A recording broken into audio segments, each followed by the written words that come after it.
Fourth episode की शुरुआत में हम एक फ्लैशबैक सीन को देखते हैं जहां पर पार्कर एंड जॉन किसी मेंशन में घुसते हैं। पार्कर एक सेफ को चुराने का ट्राई करता है लेकिन गार्ड उसे देख लेता है। जॉन उसे बचाता है और कहता है कि मैं हमेशा तुम्हारे साथ हूँ। नाउ प्रेजेंट टाइम में पूरा क्रू बैठकर ये डिस्कस कर रहा होता है कि वो जॉन के बारे में क्या मिस करेंगे। वहीं पर हुड को कुछ अजीब सी डिस्टॉर्टेड आवाजें सुनाई देती हैं और वो रिडी से कहता है कि मेरे पास तुम्हारे लिए एक प्लान है।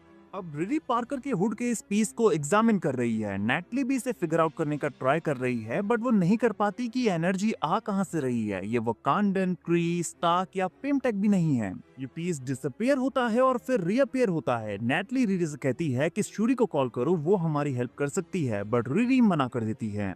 वो हेल्प के लिए जो के पास जाती है लेकिन देखती है कि उसका पूरा घर पुलिस टेप से कवर है। वहीं पर नेबर उसे बताती है कि उसे हंटर मेसन को मारने के लिए पकड़ लिया गया है क्योंकि रिडी ने उसका बायोमेश वहीं छोड़ दिया था, तो पुलिस ने उसे अरेस्ट कर लिया। अब जेल में जो मींस एज़ेकियल ये न्यूज सुन रहा है कि ओबाडाया स्टेन एक लेजेंड थे बट उनका बेटा उनके लेगेसी को डुबा रहा है। वहीं पार्कर अपने स्कार्स को कूल करने के लिए आइस बात ले रहा है जो उसे डीमन से मिले हैं। अब रिडी जेल में एज़ेकियल से मिलने जाती है और कहती है कि मैं तुम्हें बाहर निकालूंगी, लेकिन एज़ेकियल कहता है कि मुझे तुम पर कभी भरोसा करना ही नहीं चाहिए था। देन वो डेस्पेरेटोस में जाती है और उसे पता चलता है कि पार्कर ने टीम के लिए एक न्यू टेक स्पेशलिस्ट को ढूंढ लिया है और वो है एज़ेकियल। नाउ रिडी जानती है कि पार्कर से उसकी फैमिली एंड फ्रेंड्स को खतरा है, इसीलिए वो अपनी मॉम एंड जेवियर को एक वॉच गिफ्ट करती है। ये वॉच बेसिकली उनकी प्रोटेक्शन के लिए थी, जो कि गन शॉट सुनने पर प्रोटेक्शन बबल क्रिएट करती है। अब रिडी मदद के लिए जेल्मा स्टेंटन के पास जाती है जिसकी मदर मैडेलिन एंड रिडी की मदर फ्रेंड्स थी। मैडेलिन कमार ताज की स्टूडेंट थी जो कि जेल्मा को रेस करने के लिए कमार ताज से ड्रॉप आउट लेती है, इसीलिए मैडेलिन एंड जेल्मा मैजिक के बारे में काफी कुछ जानती हैं। जेल्मा यहाँ पर अपने मैजिक का यूज करके रिडी एंड उन सबको यहाँ पर एक डिफरेंट डायमेंशन में ले जाती है और उन्हें बताती है कि पार्कर का ये हुड हमारे रियन का नहीं है। ये hood one of the darkest dimension से आता है। ये हुड उसे पहनने वाले को इन्फ्लुएंस करता है और वो रिडी को वार्न करती है कि इस हुड को डिस्ट्रॉय करना जरूरी है। वहीं पार्कर एज़ेकियल को जेल में मिलने जाता है और उसे अपने साथ काम करने का ऑफर देता है और एज़ेकियल हाँ कर देता है। वहीं पर साथ में उसके क्रू मेंबर्स उसके सारे वेपन्स एंड एक्सपेरिमेंट्स को अपनी वैन में रखकर ले जाते हैं। वहीं रिडी एज़ेकियल के बंकर में जाकर हर एक पॉसिबल वे से इस क्लोक के पीस को डिस्ट्रॉय करने का ट्राई करती है बट कुछ भी ऐसा नहीं था जो इसे डिस्ट्रॉय कर सके। नेटली अपने ब्रदर जेवियर के सामने आती है और वो रिडी पर काफी गुस्सा होता है कि वो उसकी सिस्टर की मेमोरी का यूज ऐसे नहीं कर सकती। वहीं एज़ेकियल को अपग्रेड किया जा रहा है। वो मशीन को अपने डीएनए को अपग्रेड करने की कमांड देता है। हालांकि स्लग एज़ेकियल स्टेन की जगह एडमिन राइट्स पार्कर रॉबिन्स को देती है। बेसिकली पार्कर अब एज़ेकियल की पूरी बॉडी को कंट्रोल कर सकता है और साथ में पार्कर अपने सारे क्रू मेंबर्स को रिडी को मारने के लिए कहता है और कहता है कि उसी ने जॉन को मारा है और मुझे वो चाहिए। वहीं जेल्मा रिडी को डोरमामू की ड्राइंग दिखाती है और कहती है कि ये है वो एंटिटी जिसके साथ तुम डील करने वाली हो। उन्हें लगता है कि पार्कर की बॉडी पर जो स्कार्स हैं वो काइसीलियस के फेस पर जो स्कार्स थे उसकी तरह हैं, तो इस सब के पीछे डोरमामू का हाथ है। अब नेटली यहाँ पर रूफटॉप पर होती है और अपनी एंड रिडी की ओल्ड वीडियोस को देख रही होती है, तभी स्लग आकर उसे कैप्चर कर लेती है। बेसिकली यहाँ पर आयरन हार्ट का जो सूट था वो उन्होंने कैप्चर कर लिया था और यहाँ रिडी को उसके सूट के बिना ब्लड सिबलिंग्स ढूंढ लेते हैं, लेकिन वो उन्हें प्रोटेक्टिव बबल के अंदर ट्रैप कर देती है। फिर क्लाउन आती है लेकिन रिडी उसे बताती है कि रैम्पेज को पार्कर ने मारा है और मैं गलत नहीं हूँ, लेकिन वो उसे भी चकमा देकर यहाँ से भाग जाती है। अब रिडी स्ट्रीट्स में भाग रही होती है तभी स्लग अपने ट्रक को लेकर उसका पीछा करने लगती है और जैसे ही वो उसे कुचलने वाली थी तभी नेटली सूट लेकर आती है, रिडी को पहनाती है और रिडी अपने पंच से ट्रक को वहीं पर धराशाही कर देती है और साथ में उसे ये भी दिखाती है। तभी एज़ेकियल वहां पर आता है, अपनी इलेक्ट्रिसिटी से उसे हिट करता है और वो उसे स्कैन करती है और देखती है कि उसकी पूरी body energetic displacement, augmented hypothalamus, biological mess implantation and electronic repulsor से बनी हुई है। हालांकि कॉमिक्स में एज़ेकियल के पास इस तरह की बॉडी नहीं, अलग से एक आर्मर होता है, लेकिन यहाँ पर वो उसके पूरे सूट को डिस्ट्रॉय कर देता है। लेकिन वो रिडी को जान से नहीं मारता, वो उसे जिंदा छोड़ देता है और कहता है कि पार्कर तुम्हें जरूर ढूंढेगा, इसीलिए तुम शिकागो छोड़कर चली जाओ। रिडी अपनी मॉम को बताती है कि उसने ये सूट उन्हें प्रोटेक्ट करने के लिए बनाया है और नेटली यहाँ पर रिडी को उसके यंग वर्जन एंड उसके स्टेप डैड गैरी के कुछ पावरफुल मोमेंट्स दिखाती है कि कैसे वो दोनों एक साथ गैराज में काम किया करते थे।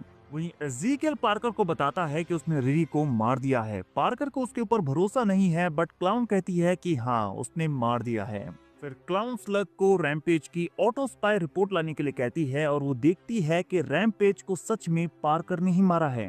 पार्कर ये सब देखकर काफी गुस्सा होता है। वो उनके ऊपर अटैक करता है और सबको फायर कर देता है। वहीं रिरी गैरी के गैराज में अपने सूट को फिक्स करने का पावर सोर्स ढूंढ रही है और कहती है कि उसे मैजिक को मैजिक से हराना होगा। यहाँ रिरी अपनी फैमिली एंड फ्रेंड्स के साथ मिलकर गैरी के चादर से अपने सूट को फिक्स करने का ट्राई कर रही है और जेल्मा भी यहाँ पर सीलिंग पर कुछ मैजिकल सर्कस ड्रॉ करके सूट को पावर देना चाहती है। यहाँ एज़ेकियल अपने घर जाता है, नेबर के साथ फाइट करता है, उसके फ्लावर्स को डिस्ट्रॉय करने का ट्राई करता है, बट वो देखता है कि उसकी पावर्स काम ही नहीं कर रही हैं। तभी पार्कर पीछे से आता है और कहता है कि उसकी पूरी बॉडी अब उसके कंट्रोल में है। वो उसे एक रोबोट की तरह कंट्रोल कर रहा था और पार्कर की बॉडी पर जो स्कार्स थे अब वो उसके फेस तक पहुंच चुके थे।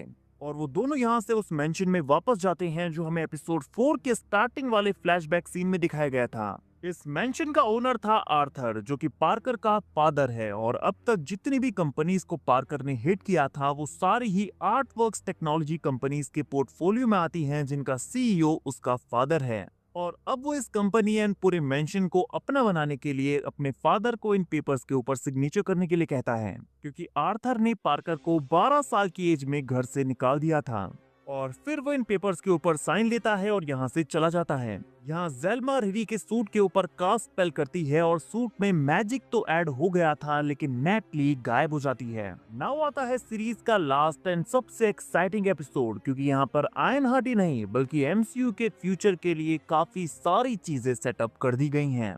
पार्कर के फ्लैशबैक सीन में हम जॉन को पार्कर की हेल्प करते हुए देखते हैं। पार्कर यहाँ पर जंगल की तरफ भागता है और एक टनल में आकर फंस जाता है। तभी एक मिस्टीरियस मैन हुडेड केप पहनकर उसके सामने आता है और उसे बचाने का रास्ता दिखाता है। वो दोनों डेस्परेटो उसके अंदर जाते हैं और ये पर्सन सबको साइलेंट करके उसके साथ बातें करने लगता है।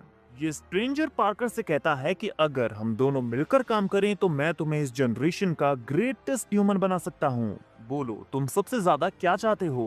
पार्कर कहता है कि मैं अमीर बनना चाहता हूँ, लेकिन इसके बदले उसे कुछ चुकाना भी होगा। लेकिन फिलहाल पार्कर को इससे फर्क नहीं पड़ता कि वो इसके बदले क्या चाहता है।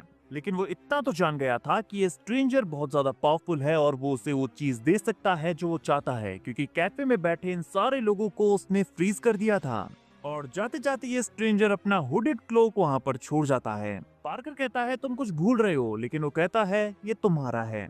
हालांकि अभी वो पार्कर से प्यार से बातें करता है, लेकिन धीरे धीरे वो अपना असली कलर दिखाना शुरू कर देता है। नाउ प्रेजेंट टाइम में पार्कर एंड एज़ेकियल टेबल पर बैठकर खाना खा रहे होते हैं। एज़ेकियल खाने से मना करता है, लेकिन पार्कर उसे जबरदस्ती खिलाता है। एज़ेकियल उसके ऊपर अटैक करने का ट्राई करता है, लेकिन वो ऐसा नहीं कर पाता क्योंकि पार्कर उसकी पूरी बॉडी को कंट्रोल कर रहा था। वहीं रिरी इधर कहती है कि मैजिक की वजह से नेटली गई है तो मैजिक की वजह से वो वापस भी आएगी, लेकिन फिलहाल उसे हुड को सबक सिखाना है। यहाँ हुड उस स्ट्रेंजर को बुला रहा है और वो अपीयर भी होता है।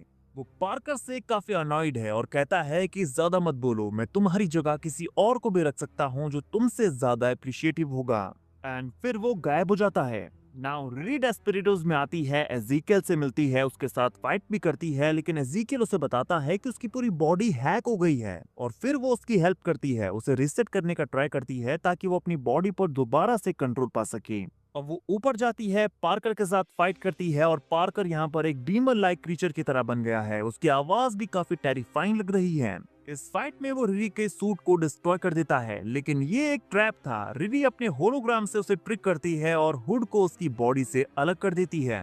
पार्कर यहाँ पर सफर करने लगता है और कहता है कि मुझे हर्ट हो रहा है, मेरा हुड मुझे वापस दे दो, लेकिन रिरी इसे वापस नहीं देती। अब जैसे ही वो नीचे आती है वो देखती है कि टेबल पर पिज्जा के साथ एक पर्सन उसका इंतजार कर रहा है, जो कि वही स्ट्रेंजर है। वो रिरी को उसे ज्वाइन करने के लिए इनवाइट करता है और उसके सूट को गूफी ट्रांसफॉर्मर कॉस्ट्यूम कहकर बुलाता है और वो उसके साथ भी डील करना चाहता है। वो कहती है कि क्या तुम डोरमामू हो, लेकिन नहीं, वो डोरमामू नहीं है। वो उसके फेस पर हंसता है क्योंकि डोरमामू उसके लिए कुछ भी नहीं है और हम जानते हैं कि डोरमामू किस बला का नाम है। वो कहता है कि मैं हूँ मेफिस्टो।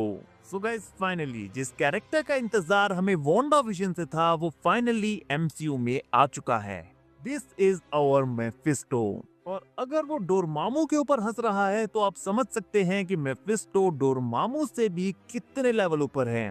वो कहता है कि फोर्ब्स की 100 रिचेस्ट पीपल की जो लिस्ट है उसमें जितने भी लोग हैं उन सब ने उसके साथ डील की है, प्लस 14 किंग्स, 3 पोप्स। तो मतलब यहाँ पर साफ है, वर्ल्ड के जितने भी पावरफुल लोग हैं उन सब के पीछे मेफिस्टो का हाथ है। तो मेफिस्टो बेसिकली वर्ल्ड को चला रहा है। और यहाँ वो रिरी के माइंड के साथ कुछ ट्रिक्स खेलता है। वो उसे नेटली की इमेजेस दिखाता है कि नेटली वापस जिंदा हो गई है और रिरी उसके साथ डील कर लेती है। और फिर रिरी के आर्म पर हम वही सेम स्कार देखते हैं जो कि पार्कर की बॉडी पर हैं। तो रिरी के लिए ये डील अच्छी साबित नहीं होने वाली।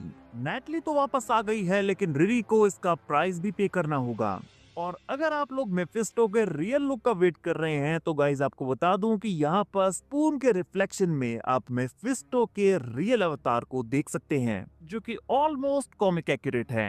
और अब मेफिस्टो को एमसीयू में इंट्रोड्यूस कर दिया गया है तो इसका मतलब ये है कि हमें लंबे टाइम तक मेफिस्टो के इर्द गिर्द कहानियां देखने को मिलने वाली हैं। वो कई सारे पावरफुल कैरेक्टर्स के साथ डील कर चुका है। उसने एक बार घोस्ट राइडर के साथ डील की थी, एक बार डूम की मदर सिंथिया वॉन डूम के साथ भी वो डील कर चुका है। इवन यही वो रीजन है कि डूम अपनी मदर के साथ कांटेक्ट करने का ट्राई करता है जिस वजह से उसके फेस पर स्कार आ जाता है।